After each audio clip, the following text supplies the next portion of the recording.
Hi! In front of me is Chuwi HiPad Max, and today I would like to show you how you can open apps in split screen view. You need to begin by opening one of your apps that you wish to use in this view and accessing it in the background. In order to do that, click on this square button.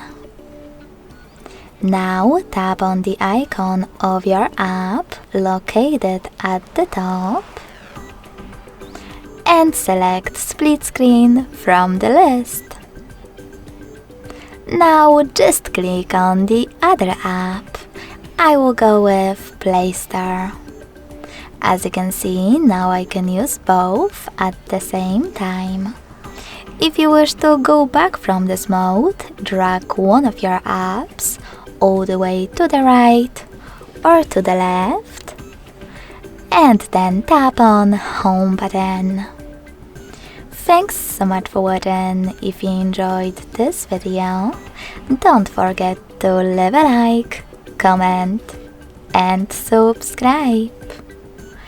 Bye!